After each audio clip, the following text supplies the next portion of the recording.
जय श्री कृष्णा भक्तजनों, आप सभी का हमारे YouTube चैनल में बहुत बहुत स्वागत है। आज हम सर्वपित्र अमावस्या की कथा का श्रवण करेंगे। कथा श्रवण करने से पहले आप सभी से निवेदन है कि कथा के अंत तक हमारे साथ बने रहिएगा और अगर आपने अभी तक हमारे चैनल को सब्सक्राइब नहीं किया है तो इसे सब्सक्राइब कर लीजिए।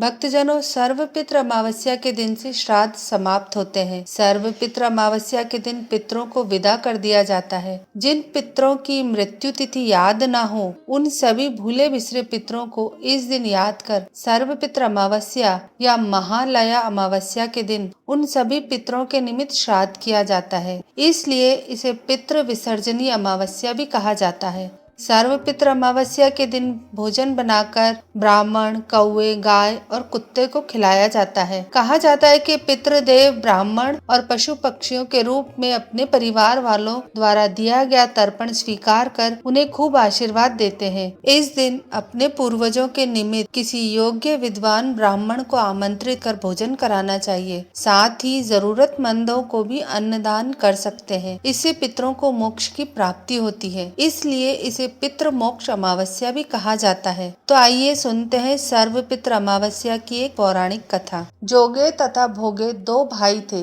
दोनों अलग अलग रहते थे। जोगे धनी था और भोगे निर्धन था। दोनों में परस्पर बड़ा प्रेम था। जोगे की पत्नी को धन का अभिमान था, किंतु भोगे की पत्नी बड़ी सरल हृदय की थी। पितृपक्ष आने पर जोगे की पत्नी ने उसके पितरों का श्राद्ध करने के लिए कहा, तो जोगे इसे व्यर्थ का कार्य समझकर टालने की चेष्टा करने लगा। किंतु उसकी पत्नी समझती थी कि यदि ऐसा नहीं करेंगे तो लोग बातें बनाएंगे। फिर उसे अपने मायके वालों को दावत पर बुलाने और अपनी शान दिखाने का यही उचित अवसर लगा। अंत में वह बोली, आप शायद मेरी परेशानी की वजह से ऐसा कह रहे हो, किंतु मुझे इसमें कोई परेशानी नहीं होगी। मैं भोगे की पत्नी को बुला लूंगी, दोनों मिलकर सारा काम कर लेंगे। फिर उसने जोगे को अपने पीहर न्योता देने के लिए भेज दिया। बाद में दूसरे दिन उसके बुलाने पर भोगे की पत्नी सुबह सवेरे जाकर काम में जुट गई। उसने रसोई तैयार की, अनेक पकवान बनाए, फिर सभी का काम निपटा कर अपने घर आ गई। आखिर उसे भी तो अपने पितरों का तर्पण करना था। बाद में इस अवसर पर न जोगे की पत्नी ने उसे रोका, न वह रुकी। शीघ्र ही दोपहर हो गई। पितृ भूमि पर उतरे तो जोगे भोगे के पितर पहले जोगे के यहाँ गए तो क्या देखा, उन्होंने उसके ससुराल वाले वहाँ भोजन पर जुटे हुए थे। निराश होकर वह भोगे के यहाँ गए तो वहाँ क्या था, मात्र पितरों के नाम पर अगियारी दे ही दी गई थी। पितरों ने उसकी राख चाटी और भूखे ही नदी के तट पर जा पहुँचे। थोड़ी देर बाद सारे पितर इकट्ठा हो गए और अपने अपने यहाँ श्राद्ध की बात करने लगे। जोगे भोगे के पितरों ने भी अपनी आपबीती सुनाई। फिर वह सोचने लगे, अगर भोगे समर्थ होता तो शायद उन्हें भूखा न रखता,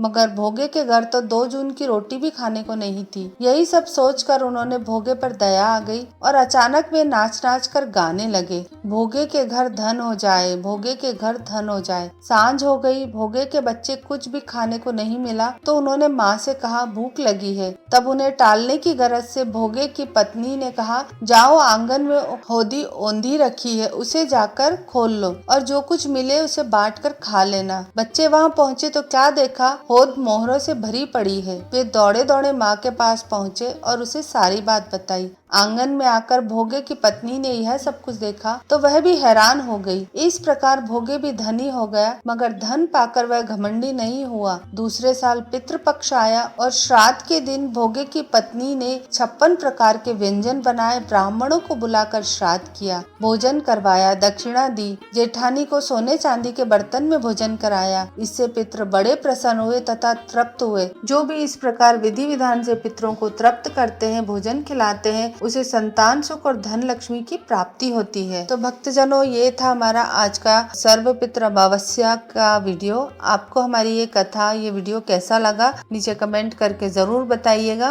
वीडियो अच्छा लगे तो इसे लाइक करिएगा, इसे अपने परिवार और मित्रों के साथ भी शेयर करिएगा और हमारे चैनल को सब्सक्राइब जरूर करिएगा। धन्यवाद।